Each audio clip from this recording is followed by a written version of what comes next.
Šie abi divi ir tādi modeļi, ko mēs izmantojam izstādēs un izstrādēs. Taktilā krēsla un taktilās gultas autors Jānis skaidro, šīs mēbeles veidotas, lai skaņas vibrācijas varam sajust ar visu ķermeni. Skaņarons dibenam ir speciāli, ja?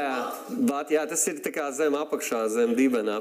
Taktilā krēsla un gultas virsmas ir darinātas no koku šķirnēm, kas tradicionāli tiek izmantotas mūzikas instrumentu ražošanā. Šai koka virsmai ir piestiprināti 5 skaļruņi.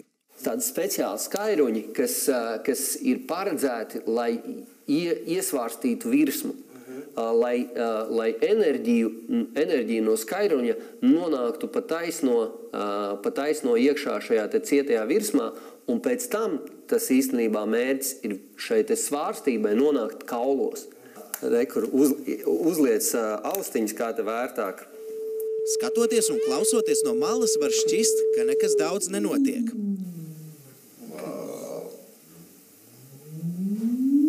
Taču mūzikas vibrācija ir jūtama ļoti spēcīgi un sajūtas ir tiešām patīkamas.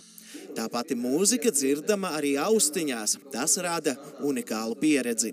Galvenās maņas, ko mēs varam apmienot šajā gadījumā, ir dzirde un šis te taktīlās sajūtas, jo viņas strādā zemākā frekvencē nekā mūsu ausis var dzirdēt. Ausis var dzirdēt tikai no 20 herciem, bet šī te iekārta jau viņi var sajust jau pat no dažiem herciem.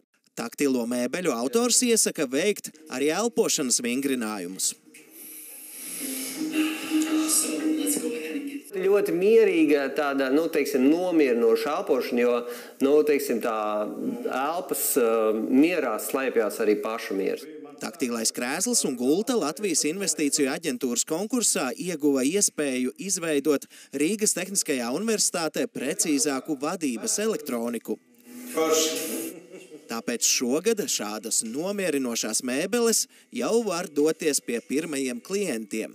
Tie ir uzņēmumi, kuriem ir paaugstināts stresa līmenis, jo šis ir tāds efektīvs veids, kā var atslēgties no apkārtējās tādas kņādas, aizmirsties. Jānis šā gada laikā plāno izgatavot 10 taktilās mēbeles. Viņam arī ir dažādas jaunas ieceres. Piemēram, šādas mēbeles apvienot ar virtuālās realitātes brillēm un arī smadzeņu viļņu radītām vibrācijām. Tas viss tiek darīts, lai pilnveidotu ātro piekļuvi iekšējam mieram. Kārlis Kristapsons, Ilmārs Roķis, TV3.